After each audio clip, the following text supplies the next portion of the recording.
राज्यामध्ये गेल्या काही दिवसांपासून सतत पाऊस सुरू असून पावसानं थैमान घातलंय। 1 नोव्हेंबर उजडला, अजूनही पाऊस थांबायचं नाव घेत नाहीये। आजही भारतीय हवामान विभागानं पावसाचा इशारा दिलाय। मुंबईमध्ये रात्रभर पाऊस कोसळला असून सकाळीही पावसाचा जोर बघायला मिळतोय। विदर्भ, मराठवाड्यात आजही पावसाचा इशारा आहे। पाऊस थांबायचं नाव घेत नाहीये। ढगाळ वातावरण राज्यातील अनेक भागात असेल। विजांसह पावसाचा अलर्ट आहे। सततच्या पावसामुळे शेतकरी राजा चिंतेत असून पिकांचं मोठं नुकसान झालंय।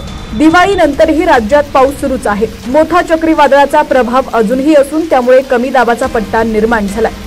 नवीन कमी दाबाच्या क्षेत्रामुळे मुंबई, कोकण, नाशिक आणि धुळ्यासह अनेक जिल्ह्यांमध्ये अतिमुसळधार पाऊस पडण्याची शक्यता आहे।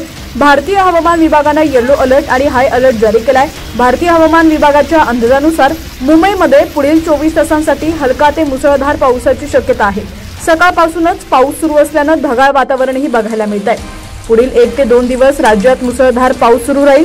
नंदुरबार, जळगाव, धुळे, अहिल्यानगर, रायगड, सिंधुदुर्ग, ठाणे, पालघर या भागात पाऊस होईल। फक्त राज्यच नाही तर देशातील अनेक भागांमध्ये आज पावसाचा इशारा देण्यात आलाय। आंध्र प्रदेशात मोठा चक्रीवादळाचा मोठा फटका बसल्याचं बघायला मिळालं।